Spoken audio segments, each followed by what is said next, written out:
All right. What is up, everybody? Good to have you guys with us tonight. Man, what a cool break we had. But we are back. We are back in effect here at Cross Collects Comics.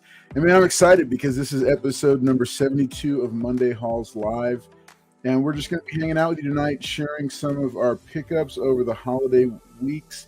MT is buried under a veritable stack of books and shipments. Tons and tons of books to show. Michael Presas is hanging out to show off his hottest new Mike Jewelers insert pickups, as well as his snazzy new beard. So, man, we cannot wait to get started tonight. A couple of quick things that I just want to share with you. A couple of upgrades to the channel. From here on out, you'll be able to find out what we've got going on the week of. It'll be the first playlist displayed on the front page of the Cross Collects Comics YouTube channel. You'll be able to check it out and see what we've got coming up that week. And this week, we've got fresh new episodes of Monday Halls Live tonight. And then on Wednesday night, we're going to be having the giveaway show. Will be back in effect with our brand new permanent panelist. We'll reveal that on Wednesday night. You can probably guess, but we got a brand new mainstay on Wednesday nights, and we're excited about it. In addition, Friday, you'll be able to check out the latest top 10 list. I've got a whole stack of them locked, loaded, and ready to go. MT and Paul watch these videos religiously. They love them. They love to get tips and hints about the top 10 books. And this week is no different. It's going to be the top 10 Punisher comics that you should be checking out right now. Spoiler alert, one of the three comics on this thumbnail is not actually on the list. It didn't make the cut. It was a last minute revision. I cut it out and dropped it, but you'll have to wait and see which one that is on Friday. It'll go live at 10 p.m. Central. It's already locked and loaded and ready to go. Hey, I am excited to see you guys. So hey, I'm excited to share with you guys. Looks like we've got some people in the chat hanging out with us already. Also sharing it out here on Instagram. Make sure and let us, give us a hand and do that as well. Let your friends know, hey, they are live right now, and we're going to be sharing some cool books. So let me do some chat shout outs, and then we're going to go ahead and get started because we got a ton of books to show. All right, so let's see. Jonathan Dotson was here first, ready to go. He is excited about it and glad that we're here. And let's see who else we got. Nerd Mazing. Adam from Nerd Mazing is hanging out with us. Hey, what's up, everybody? Glad that you're here.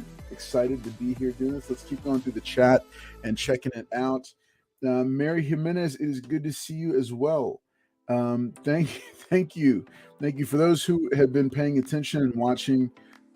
And are keeping up with the Gun Honey saga here in the Collects household. I did finally find a buyer for it. He has bought it, and that book is out of here. And Mrs. Collects is super excited that Gun Honey #1, the Adam Hughes variant, is gone. Let's see. Brooklyn Born, what's up? Yeah, we're going to show you the books. We got some really cool books here for you. Very excited about them to see what very excited to share. Thank you, Mary Jimenez. This is my wanted Grogu shirt, and I got it at my local comic shop. So I'm always excited to go by there, check it out. And yeah, Michael Presas, I did see your chat, did see you there in the chat. Hey, let me go ahead and welcome these guys on, and we're going to get things started in just a moment here. But hey, here they are. What's up, MT? Hey, what's happening, guys? Good to see everybody. Thanks for being with us. Got some cool stuff to go over tonight to show you, and happy to have you with us. So looking forward to a great show. Nice. All right, Michael Presas has stepped away, I think, for a moment. There he is. He's come back. Oh, there he is. Michael, you want to say hi to everybody real quick? Yeah, sure. Just got here. I don't have that much to show this time because I think because Christmas and New Year's slowed down a lot of stuff that was being released, and I didn't get that many. I kind of slowed down on the Instagram auctions and stuff like that. Hi, Mary. Not me. Hey, Miss Mary. And I'll Jonathan just Dodson.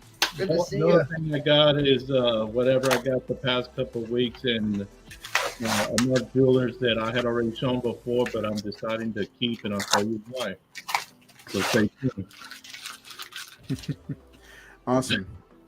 Man, we got a pretty good we got a pretty good stack here lined up to show you guys.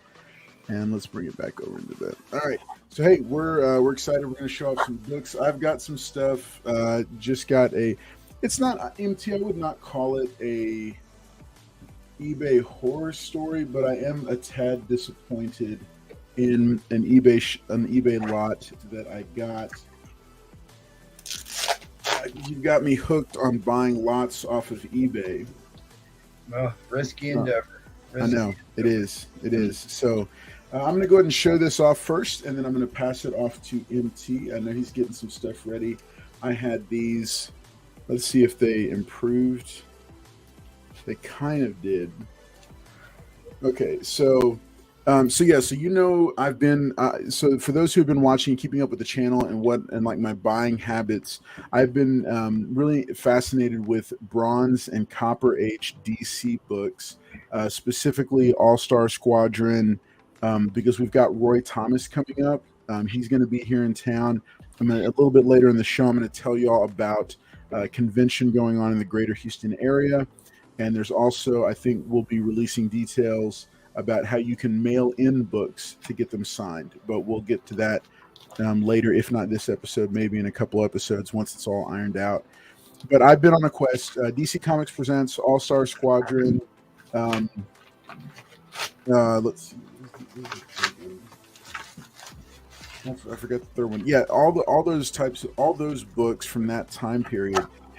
Because I wasn't aware initially that Roy Thomas had been the creator of the All-Star Squadron, and I picked up almost by accident. I picked up a copy of the first appearance of All-Star Squadron, which was in a Justice League of America book, and so I found a lot on eBay. Struck a deal with the gentleman who was doing it. He is not a comic dealer or person. That was my first red flag, MT. But it was a bunch of low issues. It was a lot of like 11 books. He shipped them okay, but there wasn't quite enough. There wasn't quite enough rigidity inside the box. So this is what happened here. I'll do it.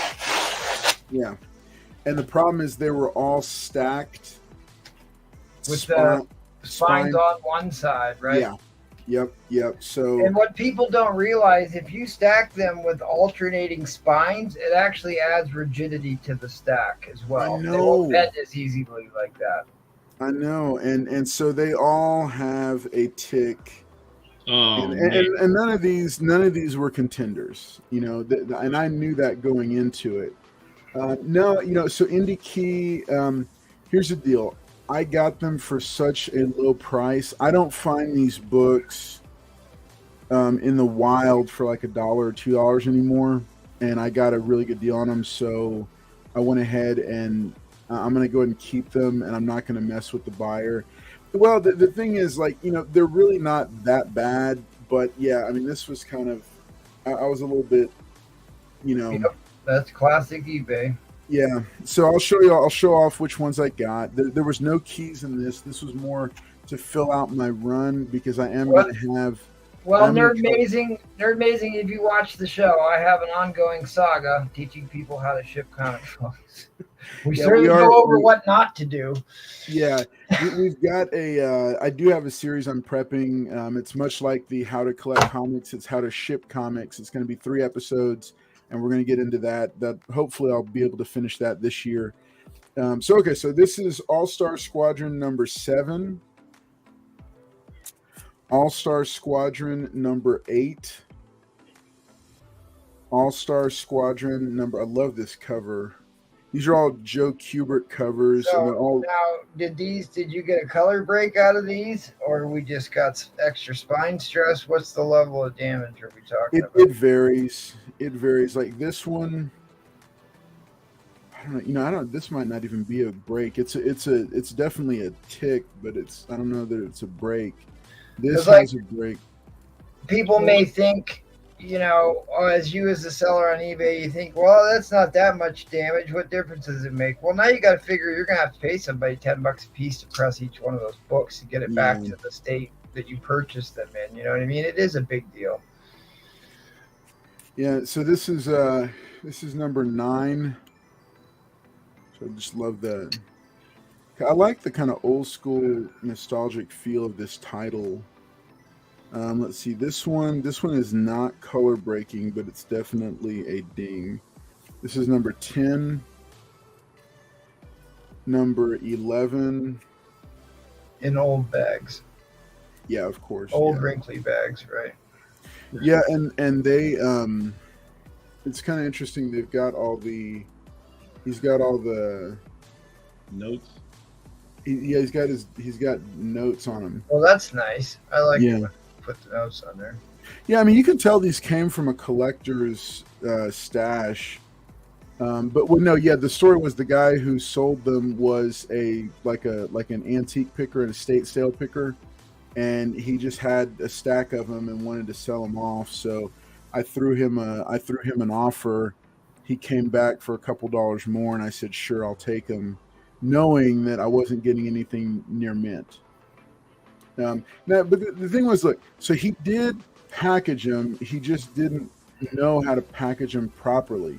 And I don't have I don't have a full, this is number 13. You need the pre-written 2-paragraph instruction on how to ship books. Yeah. I send every eBay purchaser that I like it seems tedious, but I mean, does it help though? Well, I think it's worth more than it hurts. More than it hurts. Really? That's number 21. Well, and then it also, if you do have damages, it's much easier to go back and say, hey, I told you to ship them this way. You didn't do it. Look what happened. Yeah. And then you have about more. Here's 58. Here's a cool thing. So in All-Star Squadron, there are some new characters and some original characters. The most well-known of these origin issues mixed into the run is the Dr. Fate one that Todd McFarlane did cover and interior art for. But this is another one of the neat ones. This is the origin of the Shining Knight. And they started using the All-Star Squadron to do these origin issues, which I thought was kind of cool. And I thought, the Shining Knight's kind of cool. He's such an obscure DC character, but I think he's cool. They utilized him to great effect in an episode of Justice League Unlimited. And here's the last one. This is issue number 65, The Origin of Johnny Quick. Well, the Shining Knight wasn't he part of the 7 Soldiers of Victory? Yeah. Yep, that's right. So, and then on top of not only that, Grant Morrison, I never got the issues because there was so many, but Grant Morrison, he really, from what I heard and looked at, did incredible story with the 7 Soldiers. I've heard the same thing. I only picked up, I think maybe the Zatanna one when it came out, but yeah, I mean, I remember it got rave reviews, but it was just it was a casualty of just the reality that I can't read every comic. Right, exactly. That's what happened too.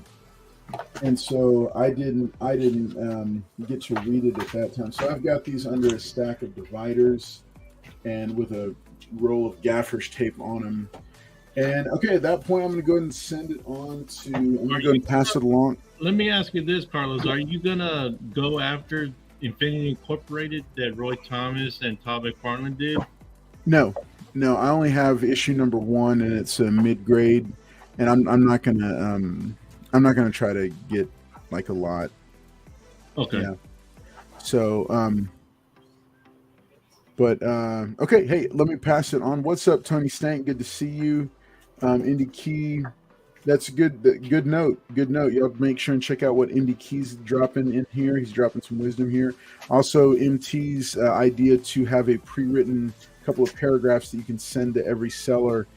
Always a good idea. And I need to do that from here on before I send any more, because this is the second shipment that's not been packaged as well. And I think, it does help. It does help, like you said, to at least have that to fall on. Hey, look, I told you how to ship them, but you didn't do it. So, all right, let me go and pass it along to MT. MT, what do you got for us? All right, real quick. I'm just gonna, because we got a couple questions here. I'm gonna give people a quick rundown of how not only do I ship my books, but how I store every single one of my comics. If they're not in Mylars, like in my general collection, what I purchase is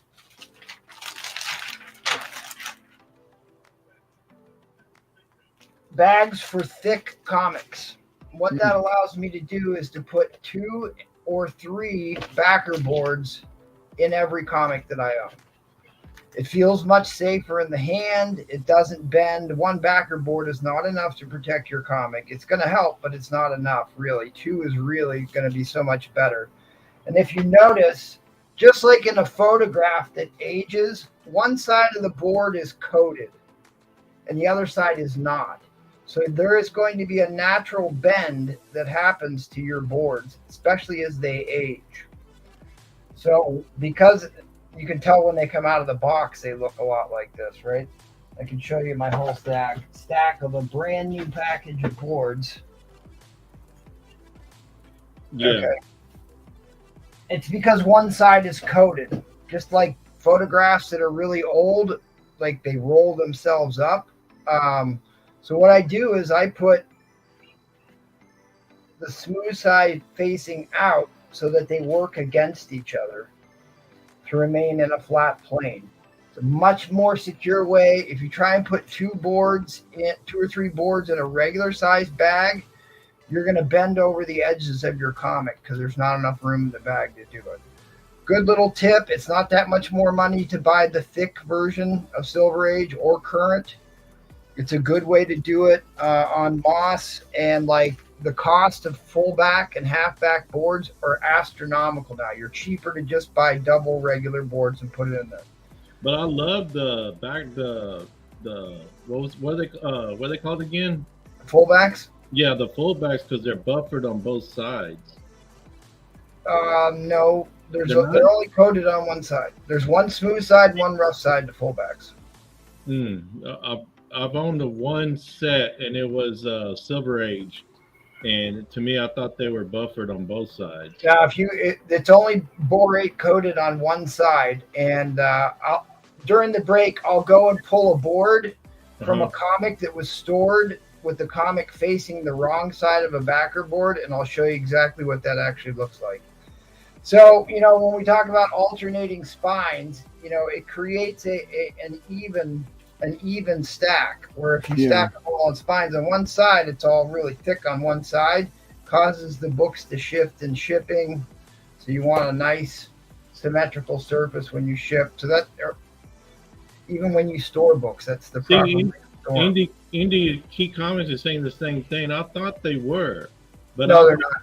I've never owned the regular size. I had mistakenly bought the oversized, which was almost like magazine. It wasn't magazine, but it was way bigger. And they're absolutely there has never been one other than the clearbacks. Okay. That are the same on both sides. Okay. 100% positive. I've bought every board there is out there. Somebody was asking me, how many comics I own. I did an audit. No way. Recently, I thought I was up to 19,000. I'm just over 18,000, so I wasn't quite to 19,000, but it was close. It was close on that. At any rate, I kind of want to talk about this for just a little bit. This is a collection that I absolutely adore. I think it's extremely important, especially if you're Marvel. We got Quantum Mania coming up. The trailer dropped. The visuals look fantastic. And I think the star of this show, of course, is going to be Kang the Conqueror, more so than even Ant-Man. And there was this series that came about around was it 99, 2000? Maybe 2000. It was called Avengers Forever. And what's so important about this series is it really dives deep. This is when comics had some real substance to them, right? This dives deep into what does it mean to be an Avenger? What do the Avengers actually represent? And kind of do a deep dive exploration is, because you're talking about superpowered beings that exert force over others to change the course of humanity, right?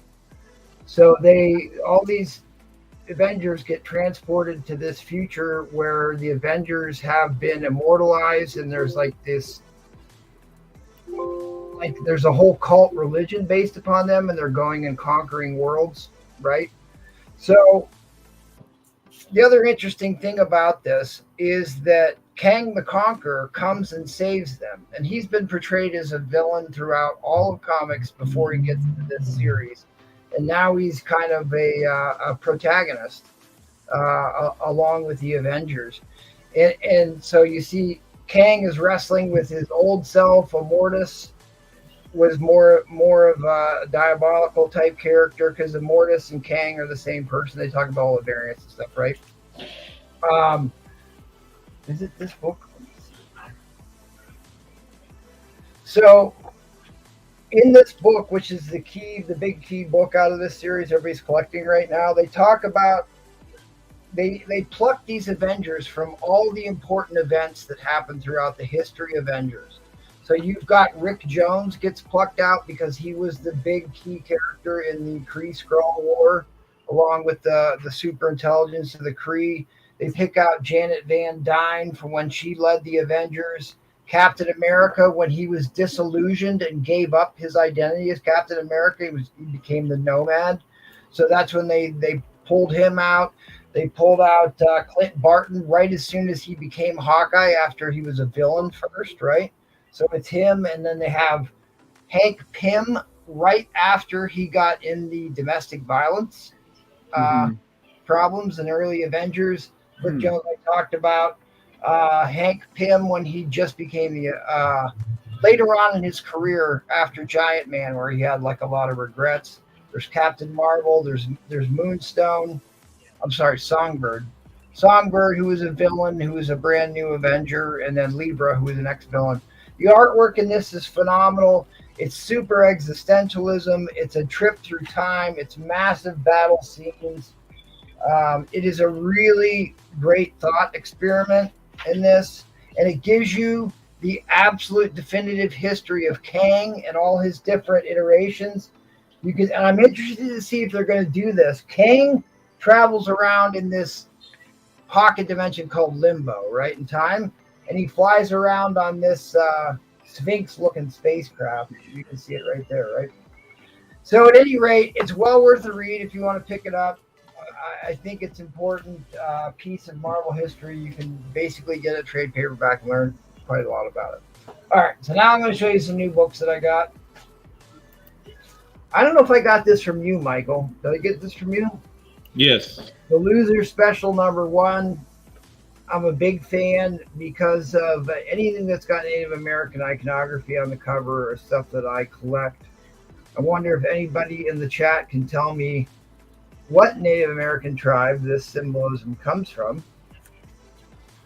You want to take a hazard guess there, Carlos? I can't even tell you. No. I couldn't tell you. If anybody in the chat can see what it is. Yeah, it was an epic series, Indie Key, and it was like right at the time that Marvel was rebooting themselves. Joe Cicada came in not too long after that, and they were kind of relaunching Avengers. New Avengers came not too long after that. This is Navajo iconography. That is, an iteration of the Thunderbird, the Navajos, the Plains Indians. And this is an episode about a dog who helps helps the military. So that's kind of cool too. Okay, where is that other book? So I think it was Michael's Comic 54 who posted this on IG, and as soon as I saw it, I had to have one. Anybody who watches the show knows that I love to collect very obscure Marvel titles that maybe only went for a couple issues, because there's a lot of them I don't even know that existed, right? So, you know, Nighthawk had a very limited series. You know, he was one of the defenders that went on, right? Yeah. So got a pair of those from Champ. This is one I didn't know existed either. The Illuminator. Let the forces of darkness beware the shining might of the Illuminator. Pretty ridiculous character. Oh wait, that's my Jocasta. And this is Michael Comics 54 posted this. As soon as I saw it, I had to have one. Solar Man #1 first issue. I forgot to look up how many issues it went. Probably 2 or 3, or maybe it might. I think it was 2 because I don't remember that one. I do have #2, and it was written by Stan Lee. Right. And I love the little Herbie the robot looking guy there, and the galaxy's hottest new hero.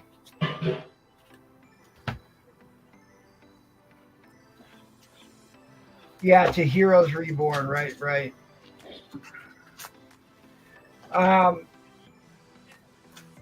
I also picked up with that. I don't know why everybody's like slinging stickers at me. I just opened up a bunch of stuff. Everybody seems to be sending out stickers with their books. There's Little Rocket and Groot. With that Solar Man, it was like buy one get one 20% off. So this was the only other book I was kind of interested in. I like U.S. Agent. Basically, I like his costume. He is a character. I could take it or leave it, especially the way he was written in the comics. I think his MCU iteration is actually a little bit more interesting than, other than the fact they killed off Battlestar way too soon in that series. That was terrible. I mean, he was a phenomenal character, actor in that. It was dumb that they got rid of, right? But U.S. Agent, like his costume design, which Bucky Barnes, when he became Captain America for a while, kind of used a version of this, although it kind of looked more like the Puerto Rican flag. This other book I got had a bunch of horror stickers, Freddy Krueger, my good buddy Beetlejuice, which I have Beetlejuice #1. I'm looking at it right now on my shelf over there. And the Shinnin, one of the all-time greats. Nice. The Shinnin. Okay. This is a book that I've been buying a lot of copies of. This is something I negotiated. The guy tells me that he cracked this out of a slab, and he sent me the label, which I don't know. This doesn't really prove anything. No. All it does is prove that you had a label, right? Right. So we're going to decide together. There was pressable defects I saw in the image of this. I believe I can get this over a 9.0 to at least a 9.2. This is the second 8.5 copy that I bought. I pressed and cleaned one that I'm pretty confident would get a 9.2 of this same book already. But do we know what this is? Is it which issue number? Is it? Yeah, it's kind of blurry. 47. Is If it the watching my IG post, you should know. first Red Wolf? First appearance of Dane Whitman, who becomes the Black Knight. It's also the death of the original Black Knight, who was a villain who had the bucket head helmet. Yeah, I remember him. First appearance of Dane Whitman becomes the Black Knight in the next issue, which they kind of tease at the end. And this is a Magneto and Toad issue. It's a yellow cover, isn't it? Very expensive book and high grade. Key Collector puts this as a $900 book if you can get it up in the nines. Damn, I gotta pull mine out. I am going to say there is a very good chance this will get over a 9. And you want to tell everybody who wrote it? Roy Thomas. Exactly. Nice. This is a Roy Thomas, John Buscema. And the artwork in this is just phenomenal. But what I think is going to push it over, I just ordered a brand new Blue Wave light to be able to brighten books up, the white on books. So I'm really hoping that's going to turn out. And I showed some of the artwork on my IG, but remember you were saying that Magneto was wearing socks? Yeah, if you look at his shoes, they're too wrinkled like socks. See that? That's socks, man. Toady. Well, the other key thing about this book that I noticed isn't on this particular CGC label is this is the first solo Hercules story. Is also in this issue, in the front half of this issue. There's the defeat of the original Black Knight. Super cool book, super important. We're certainly Jon Snow as the Black Knight is going to be wildly popular when they decide to actually do something relevant with him. His sword looks awesome. The CGI for his sword was very cool looking. So at any rate, that's a book I've been buying a lot of here recently because issue 48 is still an extremely expensive book, so 47 is a little bit more affordable, so I can buy multiple copies of those and not have to get out a mortgage to do it. All right, let's see what's in this one. But yeah, I saw that you had a copy there, Michael. Yeah, I do. I also have a book that I had to consult Michael on here recently. It's kind of it was a roll of the dice. It was an eBay sale.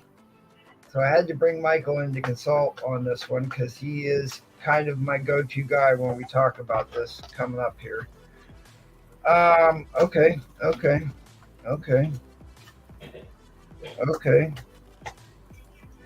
Let's see what the other one looks like. Because I'm also chasing Magneto covers right now. And so I picked up this Magneto cover because he really reminded me of the art and the styling in this 47. Mm-hmm. Right, 43 here. Because this should be a Buscema cover too, right, or not? Might be a different inker. Yeah, it might be a different inker. Let's see who drew this one. Do you know, Carlos? Let me see the cover again. Well, a lot of them at that time, the cover artist wasn't the same as the interior artist. Well, you know who else? You know who wrote this, right? Roy Thomas. Roy Thomas. Yeah, he did a lot of X-Men before Chris Claremont took over. Right. So a couple Silver Age X-Men. I'm always buying Silver Age X-Men books.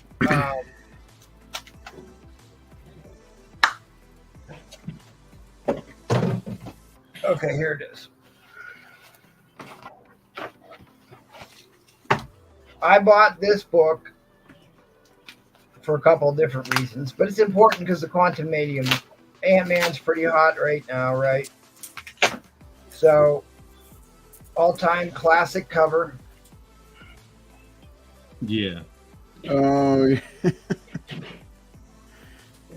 Very early direct. This is a direct edition. So this is 1982. There wasn't a whole lot of comic book shops in 1982, but they were starting to sell them to retail outlets that they considered directs instead of newsstands and Whitman packs and such.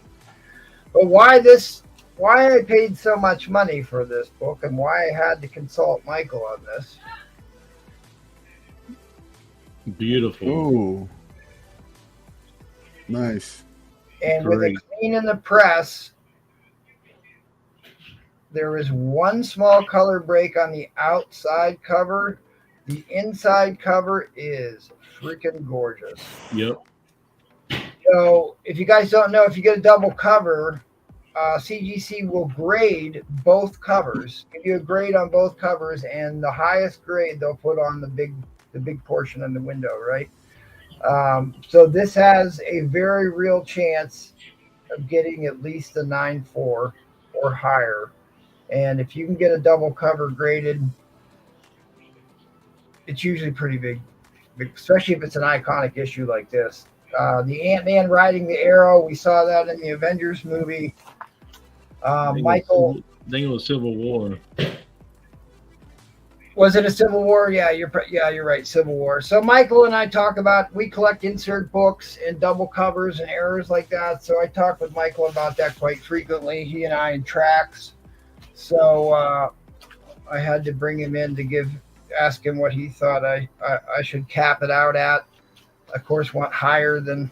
I ended up spending more on it than I said was going to really? be top dollar. Yeah. I mean, not much more. Okay. I was wondering. $16 or something over what I said I was going to max out at, but it's not like you come across these every day. You don't get a chance to buy them, and the time to buy it's when you see it or have an opportunity to, right? All right, I'll do one more cold open here, and then I'll turn it over to Michael. See what this one is, because I have some other key books that I've been picking up in quantity that are pretty darn cheap right now, and might be a good thing for you guys to be searching out, that I will show in the next segment. All right, what do we have here? Okay. They taped the bag, which I absolutely hate. Do not put clear tape on comic book bags. This is what happens every freaking time. Don't do it. Don't do it.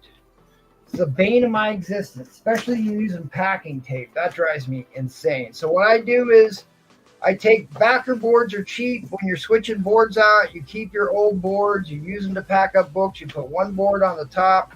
You put one board on the bottom. You tape those, and then you tape it to your cardboard, right?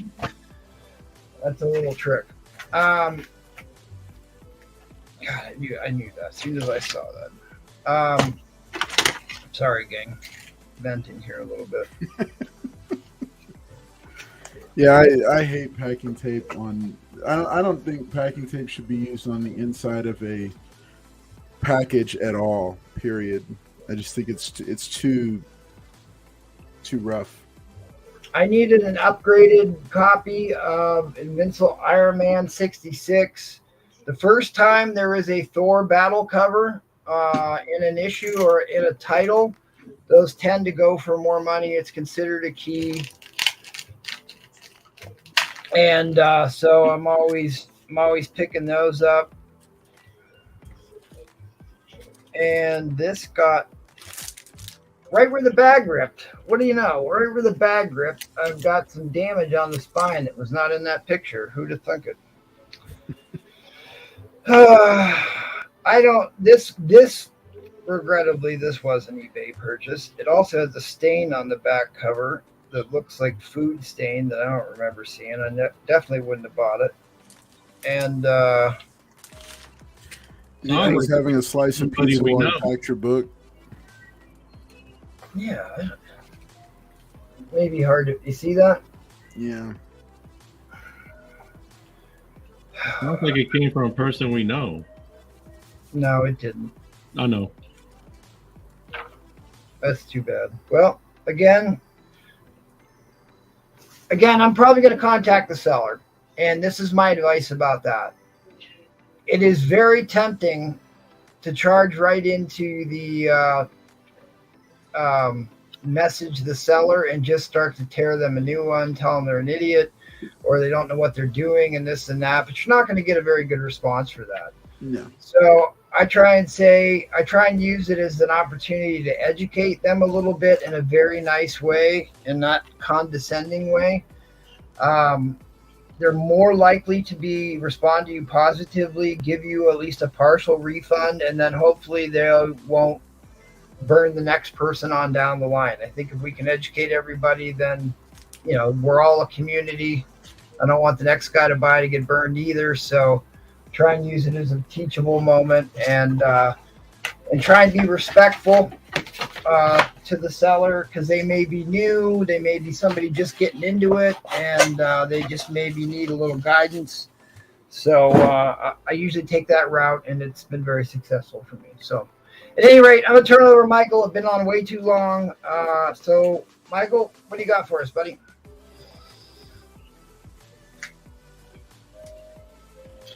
Hey guys, I just got recent pickups, and I broke it down into 4 segments, and but if time is allowed, Carlos will let me know. I can rush through them faster. But what I did get was the newest issue, Something's Killing the Children, in hollow foil. Nice. These they didn't have that many at the store, and I was lucky to be there early enough, and I just grabbed it. So that's number 27 just came out. And what also came out recently was Avengers number 64, the art germ. Ooh, nice. And that's who, Sheena? I think it's the new Phoenix. Oh, the new Phoenix. Or Phoenix from BC, 1,000 years BC. But that's got to be Sheena the She-Devil, right? I don't think so. I remember they said it was when they were first showing, when art germ was showing off the artwork. Because that's Sheena's necklace. He said it was Phoenix. But this was supposed to be the Avengers BC, remember? Yeah, I remember, but isn't that Sheena the She-Devil's necklace? I have no idea because I haven't read it. These are all unread copies, but I also got Avengers 64, the Alex Horley cover. Oh, that's cool. And it's supposed to be a connecting cover. That's Thor and his Warriors Madness battle armor. Yeah, from when they go to hell. There's Tigra. That's and cool. Silver Centurion, Iron Man, Moon Knight, and Captain America. Tigra. Yep. And then I got Scarlet Witch number 1, the Adam Hughes homage cover. Wow. These went real fast too. That's a great cover. It is, and it looks better in person. And like I said, looks at. Yeah, Does these that ones look like Liz Taylor maybe, and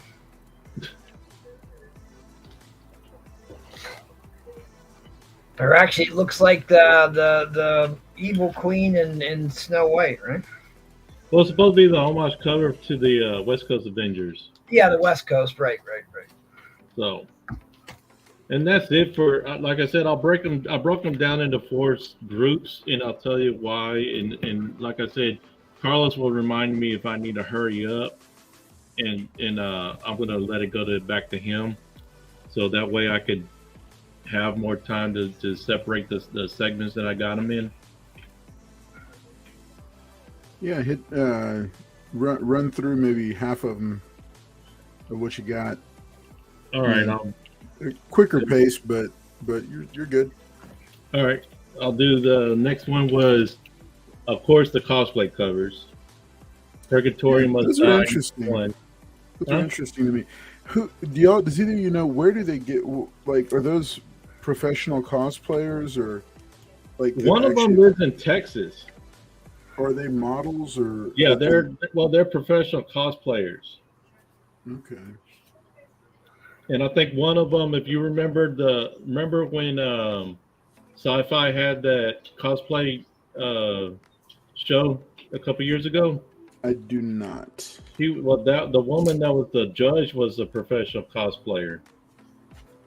Interesting. Yeah, like I've been buying a lot of these, the photo cover cosplayers. Right.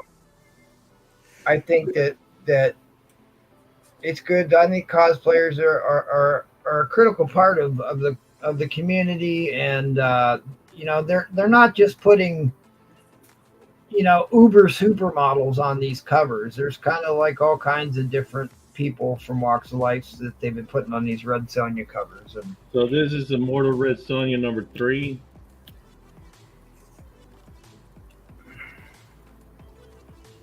No, number 9. Sorry, number 9. yeah, these are all Dynamite. Yep, because I've got the girl on the right side. She's on a couple other covers. Well, she's the same girl. Oh, she's the same girl? Okay. Same one as this one. Yeah, I remember that costume. So Vampirilla this is Vampirilla. yeah, right. But I forget which one of these is Texas, lives in Texas now. She moved from California to Texas recently. So maybe, Yeah, I got the first Purgatory too, which is it goes back to what, the late 90s, yeah. right, or mid 90s. 92, so 91, 92. Yeah, earlier 90s. Okay, that's it, Carlos. Okay. All right, man. That's pretty cool. Yeah, the cosplay covers, I've noticed them. I've never picked them up, but I think it's an interesting concept. You know, when you, I guess, and I like it. Like NT pointed out, you know, they really are getting a pretty good cross section of models that are doing it, and I think it's neat. It kind of gives me a throwback feel almost to remember when they used to do the photo covers. Remember the they did the rotoscope covers.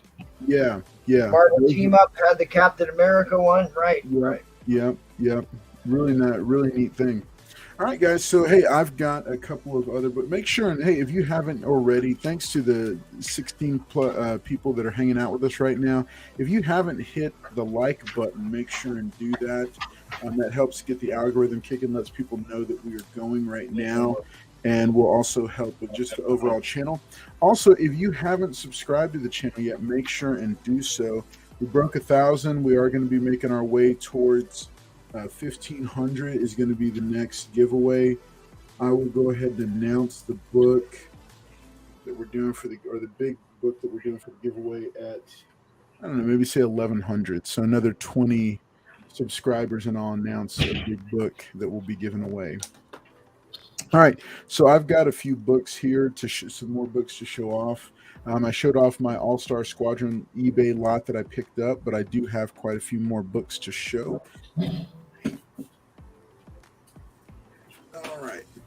So coming up this season, in the next grouping of top 10 books is Firestorm. My picks for the top 10 Firestorm comics to add to your collection. One of those books, because I enjoy researching for those videos. That's part of the reason why I do them, is because I enjoy researching them for myself, for my own collection.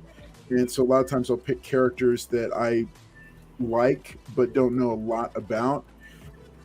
Firestorm was one of those. I don't know the whole history, but I did pick out some books for him. That's going to be dropping in, I think, about 3 or 4 weeks. But for right now, I found this copy in the wild of Firestorm, the Nuclear Man #2.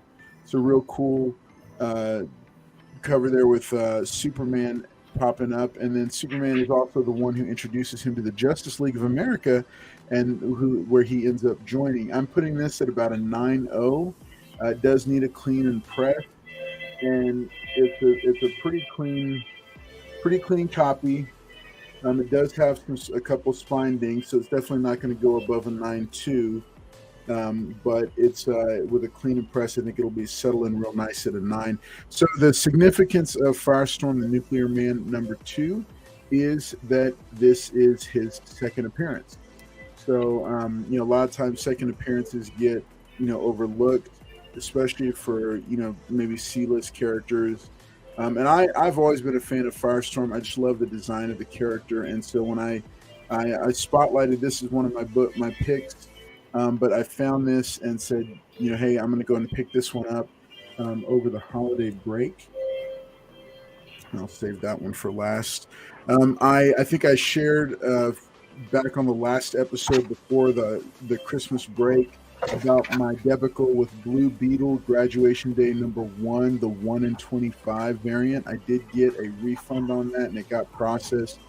So the seller made it right there. But I still wanted a near mint copy for my collection, so I picked up this one. I got this one for a steal, I think, and so I've got this one in the personal collection, and it is near mint, and I am happy to have that one. I also went ahead on my latest trip to the LCS, picked up Blue Beetle Graduation Day #2. This is the first full appearance of Yellow Beetle. I guess they're doing kind of like a Power Rangers type thing. This is a villainous character, so I just picked this up because I want to read it and I want to see what they're going to do with the character. I'm a huge fan of Dan Mora since he jumped to, or from one. I found him on Once and Future. I know he's been around for a while and doing a lot of cool stuff. But I have really been paying attention to a lot of his work that he's been doing on the DC, a lot of the DC variant covers. And so this homage to Batman and Robin, which is Tim Drake Robin #4, went ahead and snagged this. I've been grabbing this series because I'm going to read it. I'm a Tim Drake fan. Not a fan of how they've handled him recently, but I am a fan of the character. He was my Robin growing up in the 90s. George Perez. You what? George Perez. Oh, Tim Drake. yeah. Okay, so also Justice League of America, #161. Let's see. MT, do you know the significance of this book right here? I'm talking DC, brother. That's a little out of my league, buddy. If it's not Silver Age, I'm probably not going to know it. All right. So this is Zatanna joining the Justice League of America. And you can see her in one of her earlier costumes there. They were trying to vote on her, and she's not having it. Zatanna? Zatanna. Zatanna. Zatanna is one of she is my #1 of the top 12 DC book or DC character video that I did. She's my #1. Oh, cool. Yeah, she's the one with the top hat and the fishnet. Yep. Leggings, right? Yep. I'm telling you, they are that character. She's going to be her first appearance in Hawkman #4. It's going to become an unattainable book. It's the next Swamp Thing. Okay. So, yeah, it's like, in my mind, it's done. So I'm trying to track down my own copy. It's on my list for this year. Okay, so also Firestorm, the Nuclear Man, #65. This is from Volume 2. This is the first appearance of Firestorm #2. There's been a total of 5 of them. This was a $3 book in a back issue bin. Plenty of, if you watch my video in a few weeks for the top 10 Firestorm books, there have actually been 5 iterations of the character. He's worse than Ghost Rider. But there's been 5 iterations. This is one of them. Nobody's looking for these books. So if you're looking for affordable, neat, proper. See, now he's one that I recognize because he was on Super Friends cartoon when I was a kid. Yeah. No, I love Firestorm, and I also picked up #2. I think you were. Put it there. You spice it up. Yeah, #2. This is his first appearance from Volume 1, and so I picked this up as well. Both of these books were on my upcoming video list. And like hey, Spider Girl, good to see you. Thanks for being with us. Oh yeah, hey Spider Girl, good to see you. All right, I also have been looking, just as I come across them, looking to complete the Firestar 4-issue limited series. So I found a copy of #1. Yes, there's another one. She was on the Spider-Man and Friends cartoon. Yeah, Spider-Man and His Amazing Friends. Excellent series. So Firestar #1. She's it's got a couple ticks on it, but I don't think it goes below a 9. That's a great cheap key to pick up. Anybody can afford to put that in their collection. Yeah. This one, and I felt like this was overpriced. This wouldn't be my target price. $6 for this. $6. Yeah, very affordable. Yeah, very affordable. Okay, so here's a couple newer books, and then I've got some more.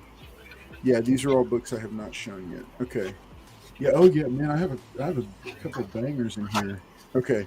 All right, Danger Street #1 or Danger Street Book 1. Really want to read this. This involves Dr. Fate.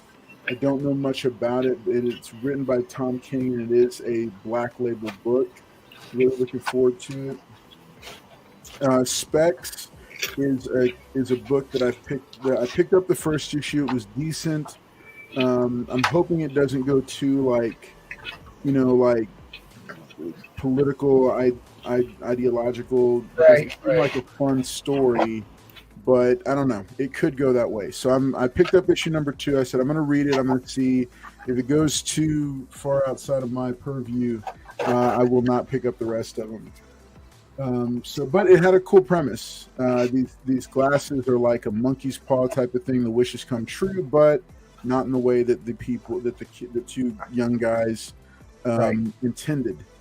All right, here's another fun back issue bin pickup that I did. This is All-Star Comics number 59. This is another one that people might not know what the significance of this book is. That's Power Girl key, right? Yes, it's the second appearance of Power Girl. There she is on the cover. Don't know if that classifies as a bondage cover, but she's definitely... If there's no rope or chains, it's typically not. That's right. That's right. Right. So I'm going to share that one last. Okay. Lower grade. I always like to pick these up if I come across a good price on them. This is Marvel Team Up King Size Annual number 1. This is the first appearance of the new X-Men team outside of their own title, and it is the first team up / meeting of the new team and Spider-Man. Is that Nimrod on the cover? Yeah. Always before he turned into a pink robot. This is another. I've also been picking up a lot of late 80s, early 90s first issues from DC, just because I really believe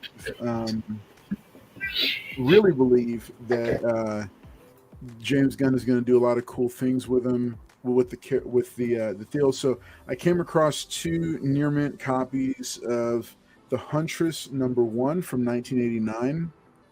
Oh yes. So pretty low prices. Nobody is really messing with the late 80s, early 90s first issues of DC, and there are a ton of them.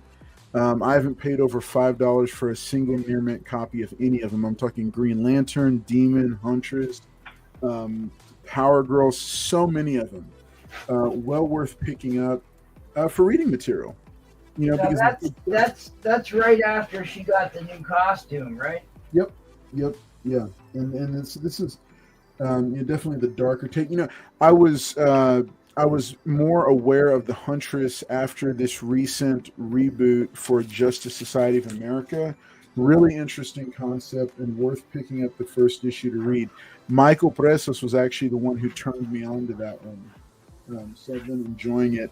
Okay, last 2 books I'll show, and then I just got a couple new books to show after that. All right, so I came across this in a Instagram claim sale. Shout out to Comic Fanatic 86. Andrew's always got a lot of cool books. This one was no different. This is Spider-Man number 1, the second print gold variant. However, this one is signed on the inside by Todd McFarlane. On the inside, first page, splash. Definitely needs a press. Definitely not a 9.8 or 9.6. I'm thinking 9.2 to 9.4, but it's got a couple spine ticks. But I love raw signature books, and this for me is the definitive. This is the definitive Spider-Man I grew up on. So this was the first run I collected when I got back into collecting about 8 years ago. The Spider-Man McFarlane 90s run. It wasn't the greatest stuff, but for me, there's a lot. I always wait a lot with nostalgia. So, last one I'll show for this round. I'm just going to finish up with the books I've got and then pass it on to you guys because it is a little bit past 11. Okay, so Star Slayer number 2 is the first appearance of Dave Stevens' nostalgia creation, which I love, the 1990s movie starring Billy Campbell and Jennifer Connelly, The Rocketeer. beautiful stuff right here. This is at least a 9.4. Even with a press and clean, I could see it hitting 9.6. But I came across this at my LCS. I felt like it was a very fair price for it, given the grade.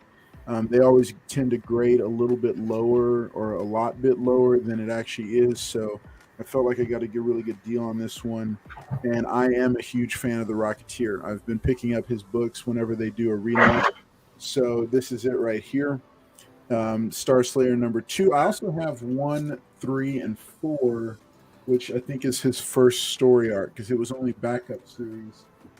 He was only a backup character for that. Star Slayer was his own book. All right, last one's here. I've talked about it before and said how much I like it.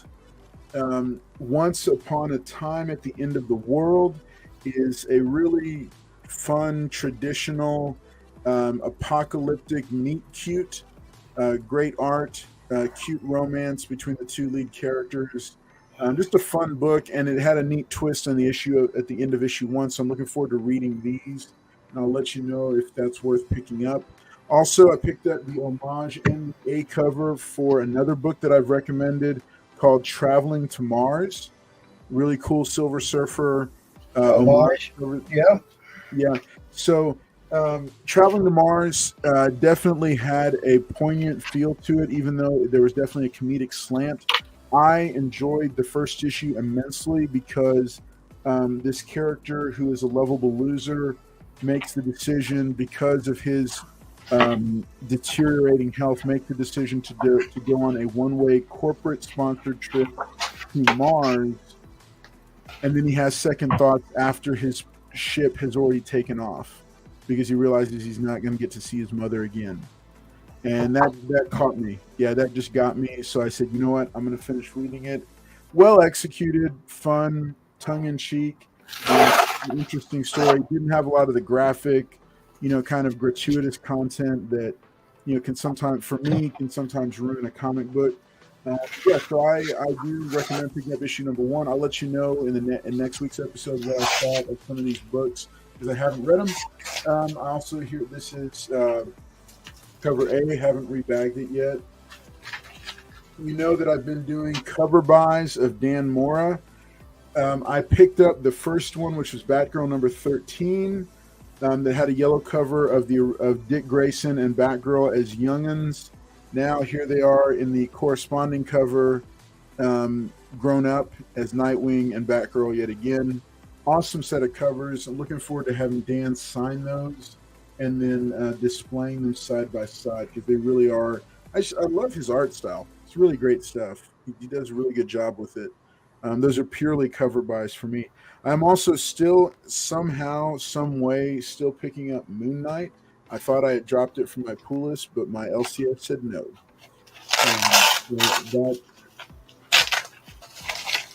Last but not least, there's a 5-issue miniseries from AWA Upshot.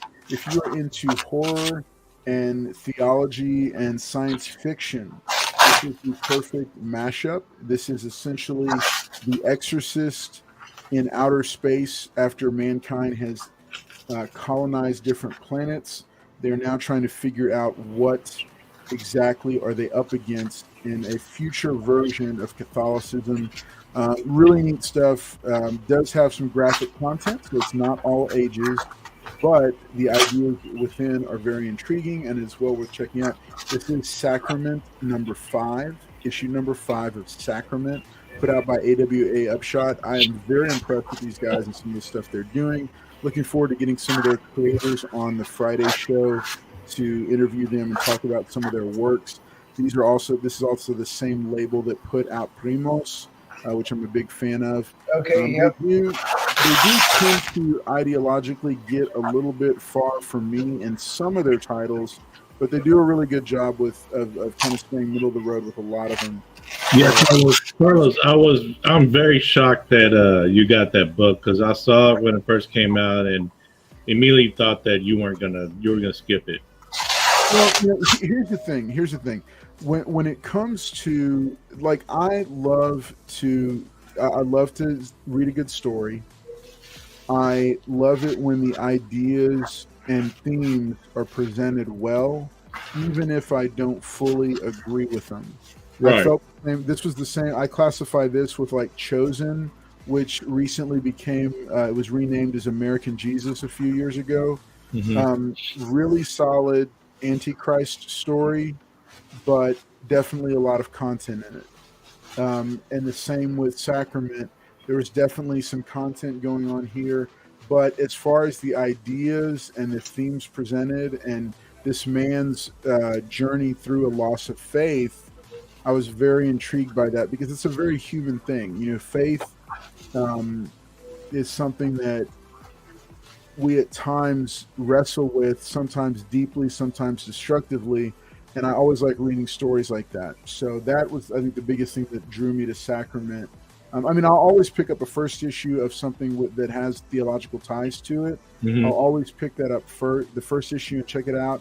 But for this one, I kind of like the journey, and I wanted to see where they ended it and how they ended it. I'm not saying it ends in a way that I like or feels appropriate, but I did want to read it and check it out. So that's Sacrament number 5. I'll let y'all know next week what I thought of it. So I'm going to go ahead and pass it along to MT, and MT will wrap us up for the night. MT, what do you got for us next? Okay, so I just got a big box of stuff that I bought from Mr. Collector, who has been over on Strictly's channel with us here recently. I have got a lot of great stuff from him. I've actually been very, very happy with everything I've got from him, and he's also been watching our tips on how to pack stuff. So he packs it super well, and we'll even go over that together here. But so there was a bunch of different stuff in this box. I just tore off a ton of bubble wrap because my other pet peeve is you can go too far with packing. It shouldn't take me 2 hours to unearth a book either. You know what I mean? Yeah. So there is a fine line between securing a book and going too far, right?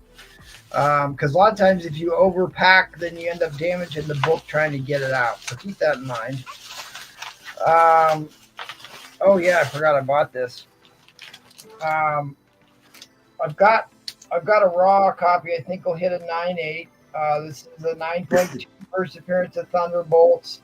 I like the lineup for the Thunderbolts in the MCU. I'm pumped about the show.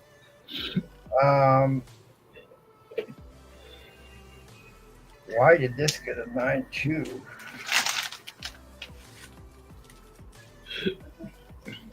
Wow, I can't see anything wrong with this. This may be a crack and resubmit. This is a robbery. Yeah, I'm telling you, CGC has, over the past year to year and a half, their grades have been... Oh, I see. Okay.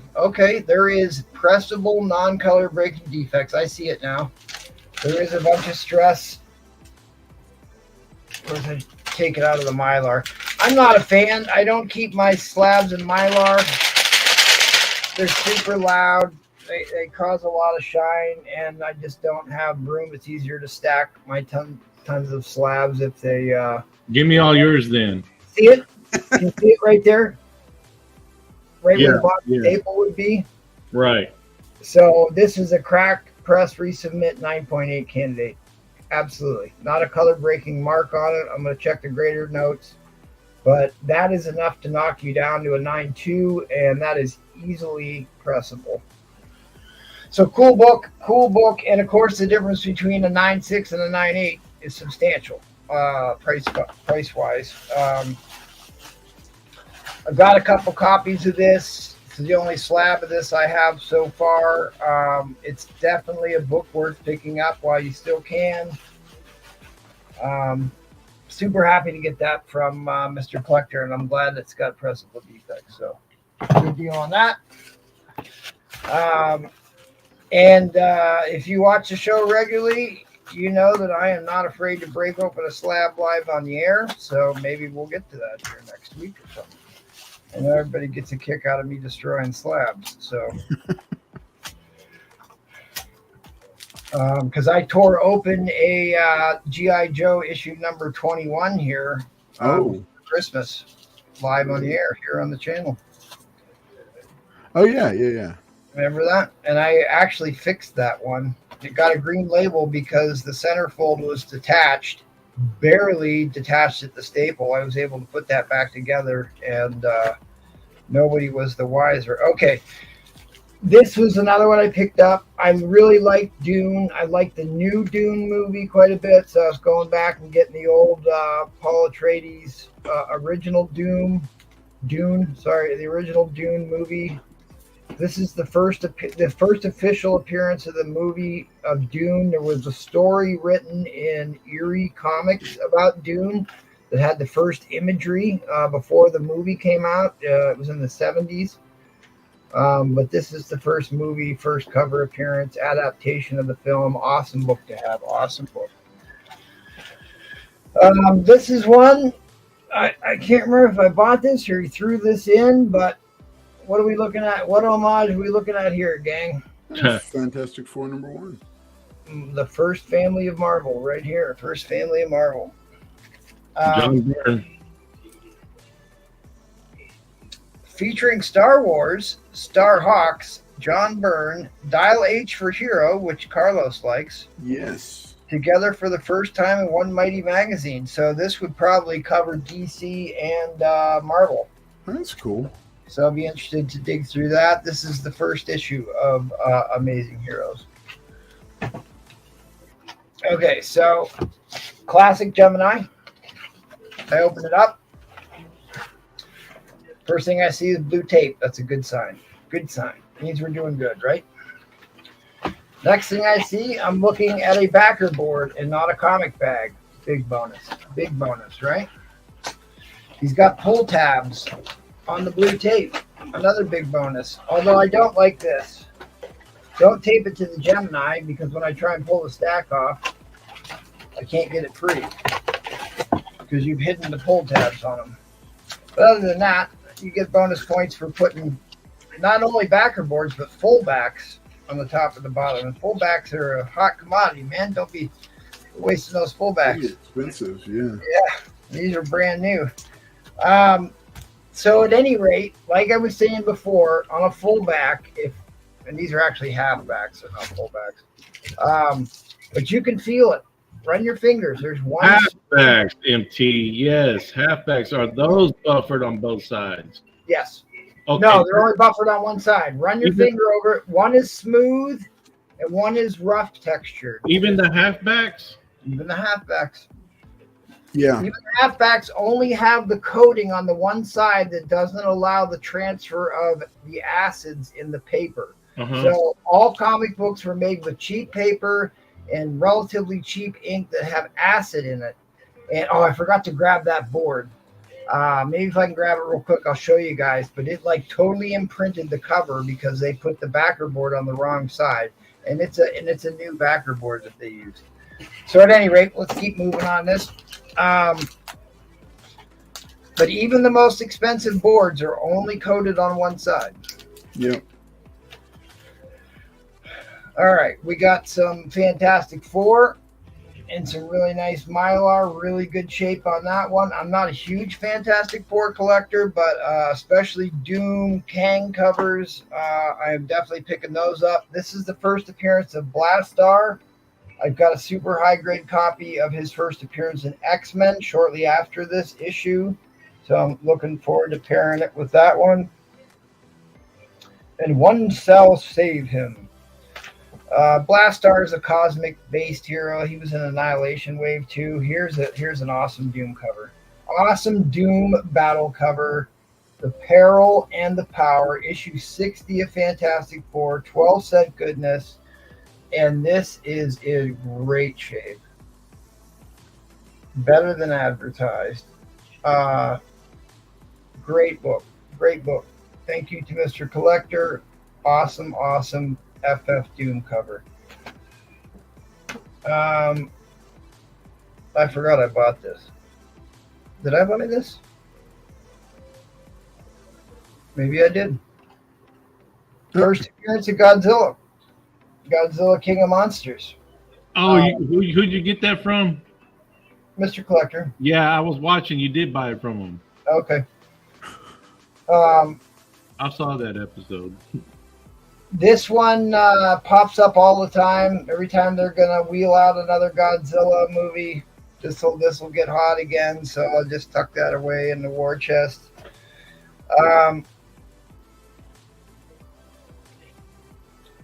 That's a cool issue. I think that Black Bolt had one of the most original and iconic Kirby covers.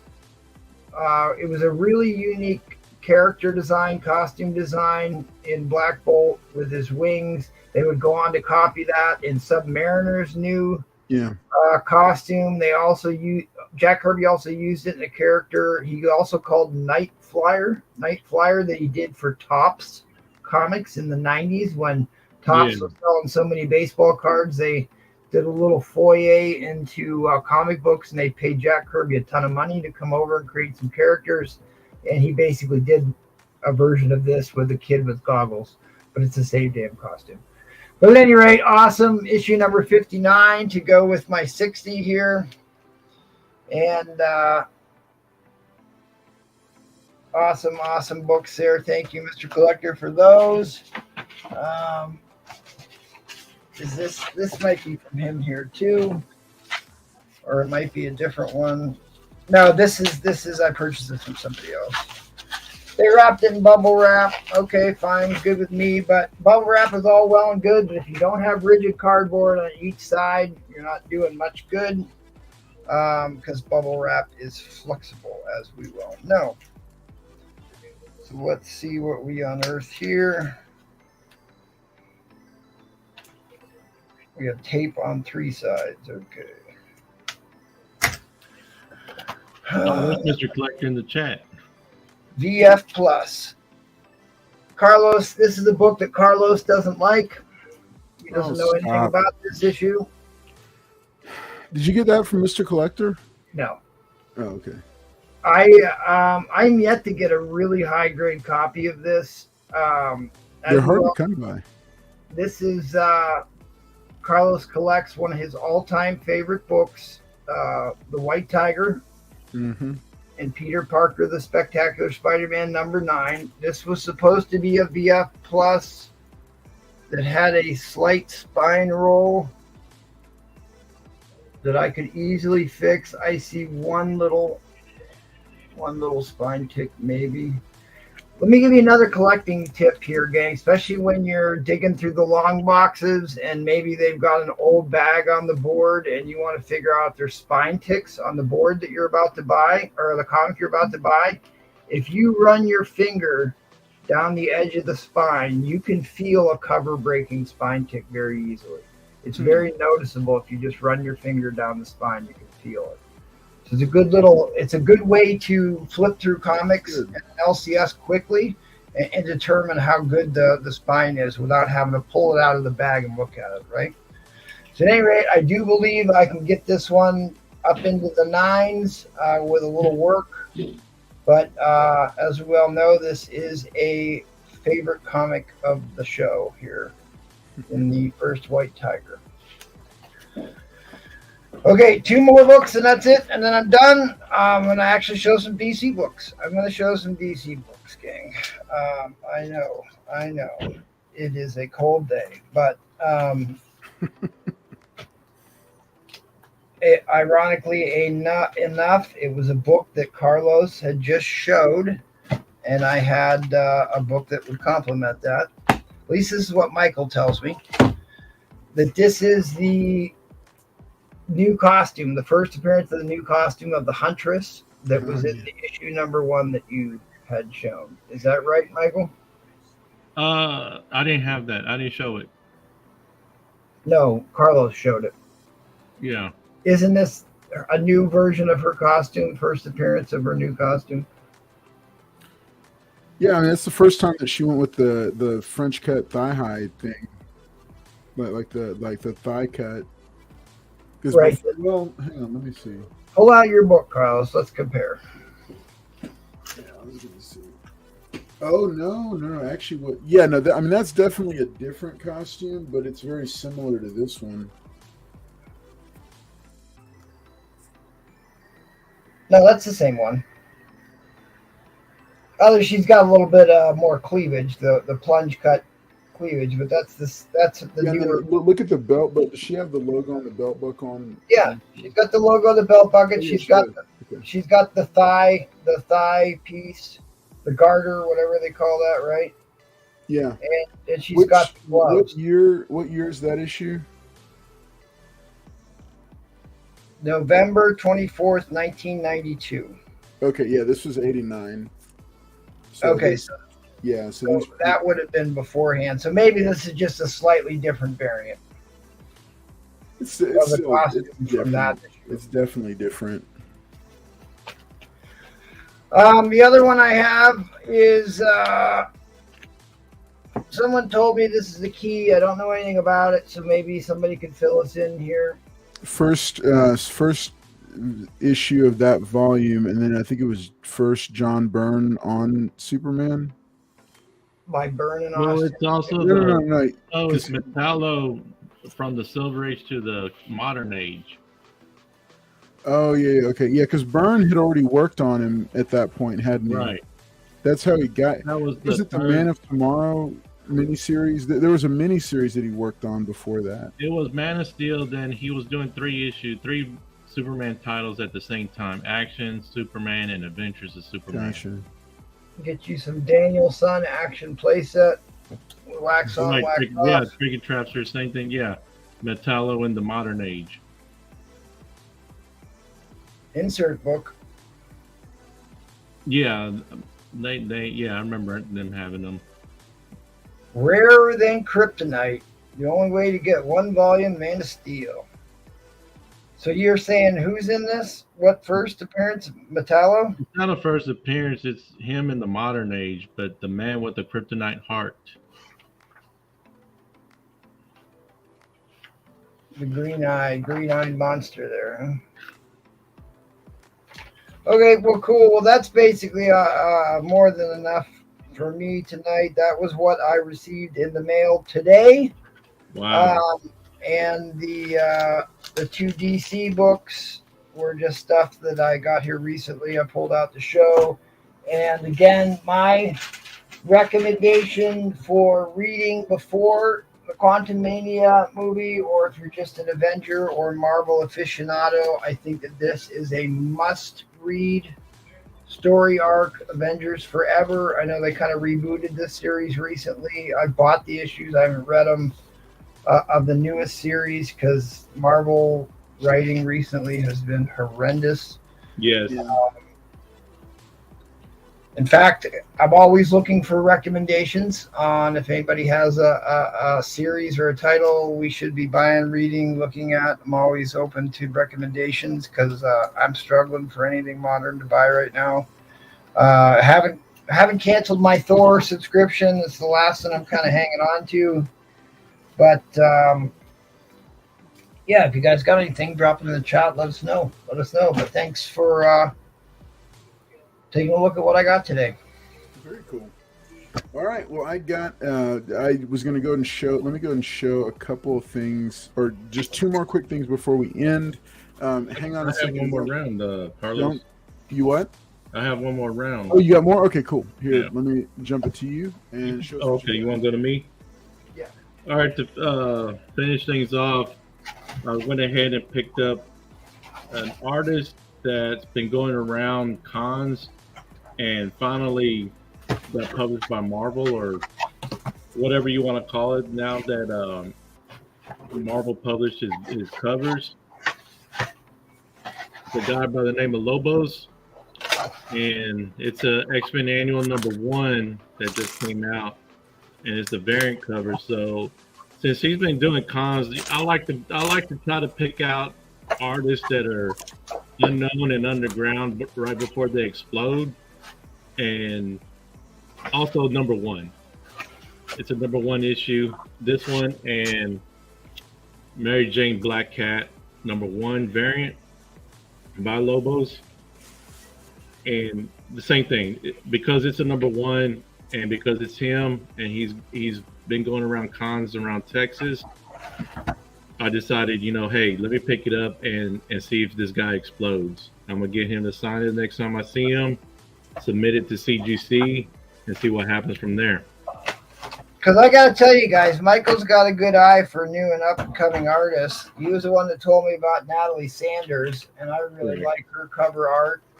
And then you got to remind me, who was the one that did the, who was it, Emma Frost or Gwen Stacy that had the white spider costume thingy? I just showed it on the auction the other day. Yeah, you guys remind me. And then the last book that I have, I showed it before, but I'm gonna not only reintegrate, but I'm gonna also, if ask y'all a question, especially MT and Carlos, since y'all are here. This is Power Man Iron Fist number 76, but it's covered interior by Frank Miller, but cover art by Larry Hama. Oh wow. And it's a Mark Jewelers. So what I'm gonna start doing now is, since I'm not really bored of comics, but I really don't get much into back issues until Beta Ray, Edwin Price, and MT started doing the Mark Jewelers, and that just really got me into the back issue bins. Otherwise, it was nothing that I was doing for back issues, because I basically have what I want.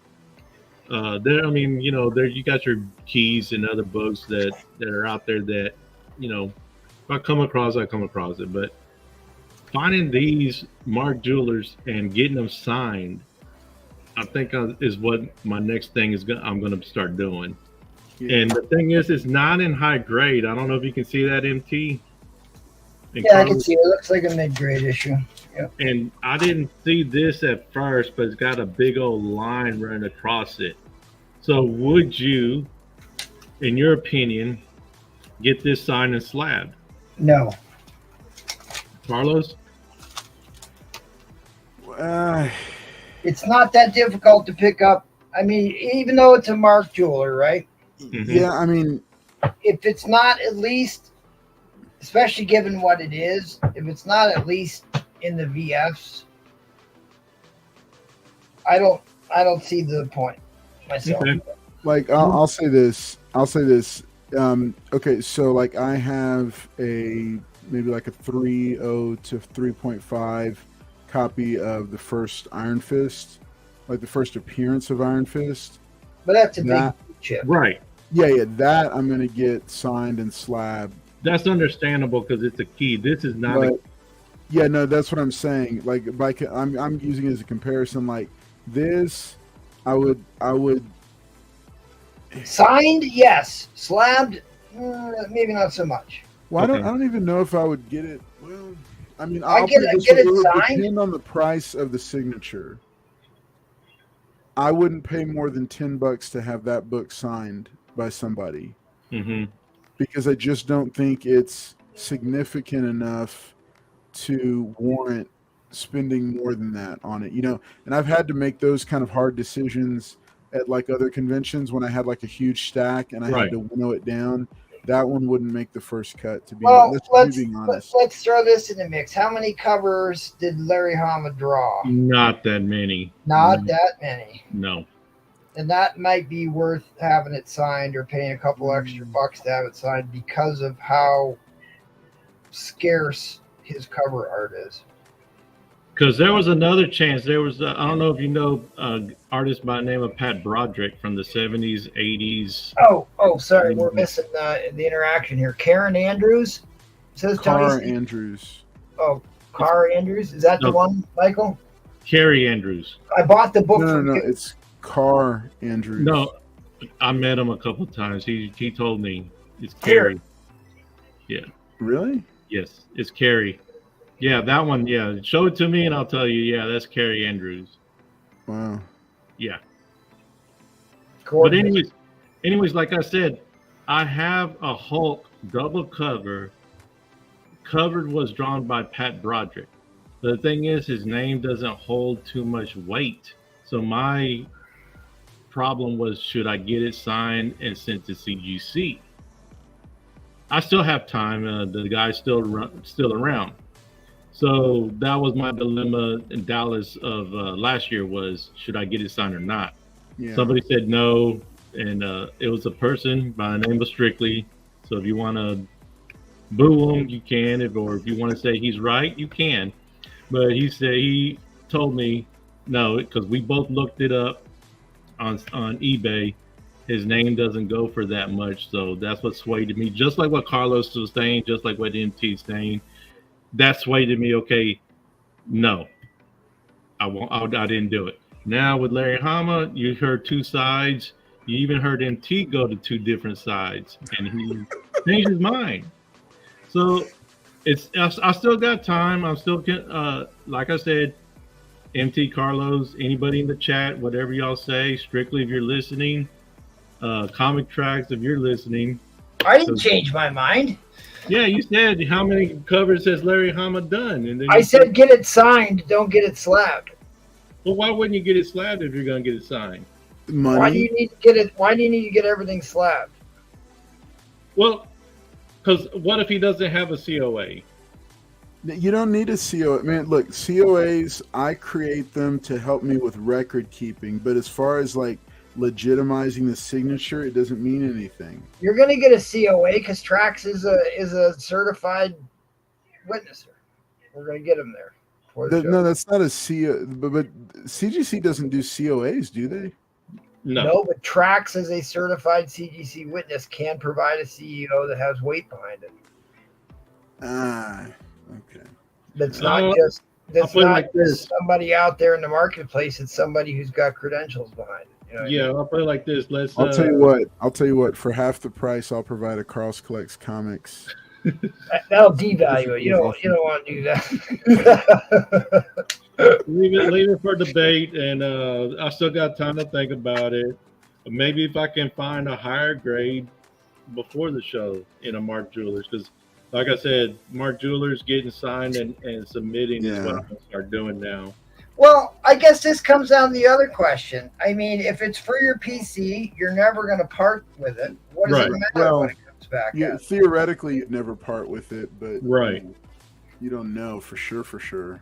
I mean, like Jin's that way. Jin the grade doesn't really matter to Jin so much. He gets all kinds of signed books slabbed at all kinds of low grades. He doesn't care. It's just not a big deal to him. So yeah. Well, also Tricky Trapster is also to pass down. Also, I don't want nobody to dispute what I did to anybody else. Right. And that's another reason why I generate the little COAs that I do. Is because in the unfortunate event, or if it's long enough eventuality, there's like I think a financial expert that I follow said that a collector's collection can lose anywhere from 30 to 50% of its value. It might even be higher than that for the top end upon the passing of the person who built the collection. Because all the books in your collection better than most people, and definitely better than anybody that would be left behind. So like my wife already knows, like there's a contingency plan in place. It's like if something was to happen to me suddenly, she knows exactly what to do and how to handle it. Because she wouldn't know. And I have a ton of books here that are signed that are not slabbed. And I have no intention of getting them slabbed anytime soon because I like enjoying them, So that's just my thing is that, I think. Yeah, record keeping is huge. Even because I don't always remember where I bought every book for what price or where I got it signed. And, you know what I mean? Even 2 years ago, I'd deal with so many books. So it's good to have that just for your own record keeping and memory on when you got it signed and stuff. And then on top of that, we're going to find out pretty soon exactly what's going on with these Mark Jeweler books because they're going up. People are realizing, stores are realizing them. They're pulling them out. They're labeling them on the bags. What was $5 is now $10, and they got Mark Jewelers on the top. Yeah.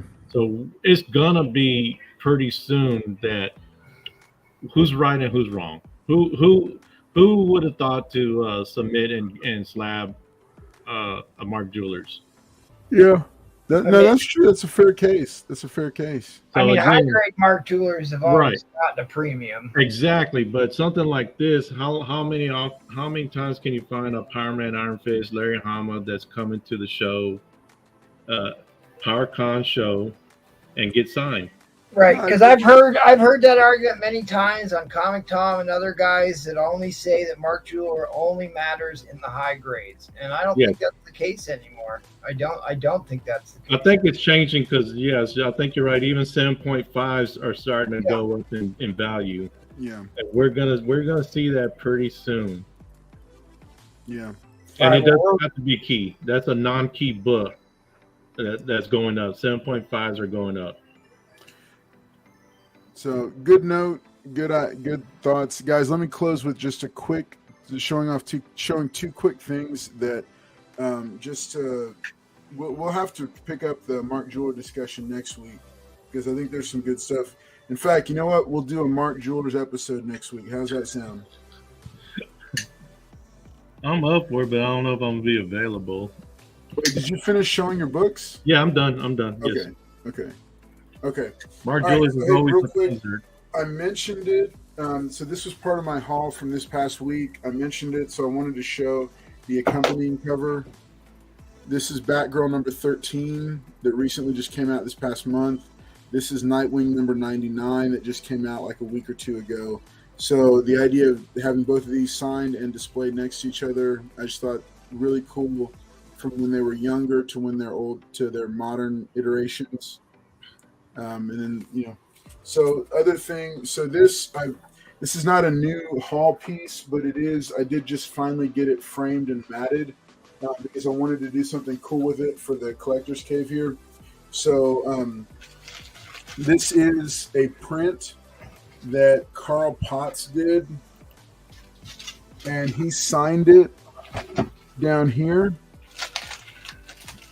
and I got it double matted because that blue just looks super sharp with the painting itself.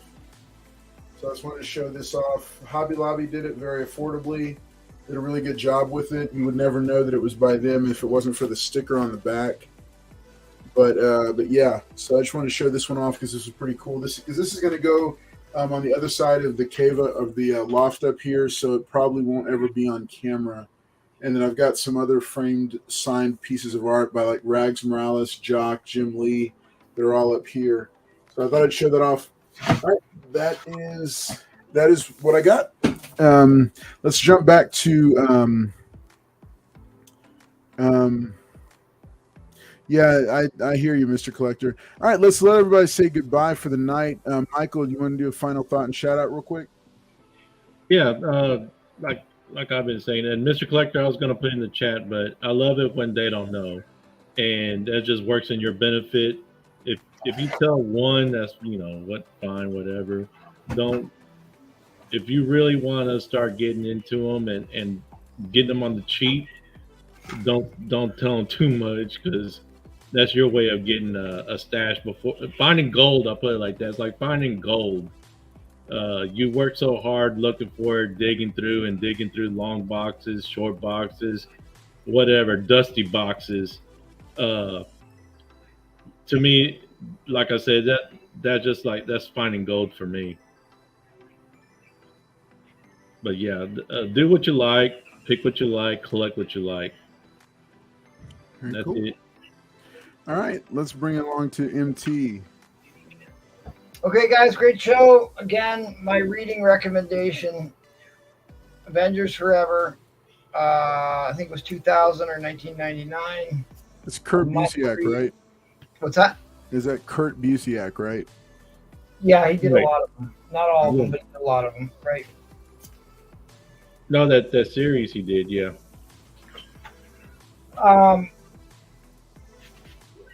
What should you be buying right now?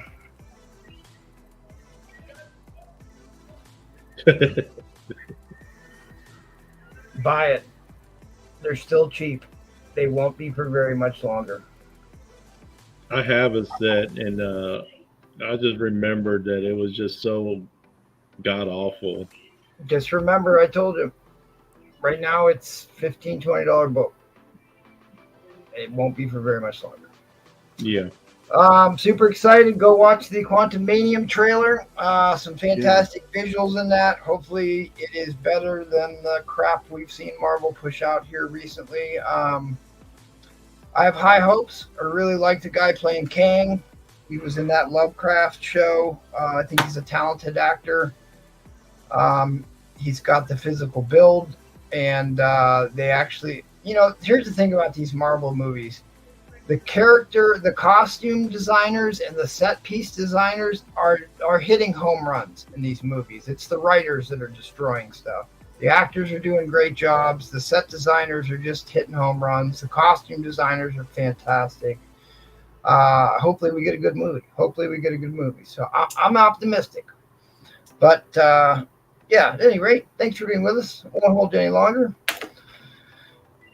I'll kick it back to Carlos. All right. Hey, everybody, thanks so much for being here. Make sure and hit that like button on your way out. We appreciate each and every one of you that is here. We'll be back on Wednesday night at 10 p.m. Central for episode number 52 of the giveaway show. We'll be introducing our brand new permanent panelist. And then, like I shared before, we will be having on Friday at 10 p.m. Central, you can catch my picks for the top 10 Punisher comics that you should to add to your collection. And so I'm looking forward to sharing those books with you. But hey, it's been a pleasure to hang out with you. I've enjoyed it. And I am, it's always fun to do Monday Hauls because we just get to hang out and chill and talk and share the books that we have been picking up over the past week to week and a half. In this case, 3 to 3.5 weeks. So y'all take care, and we will see you next time. Later.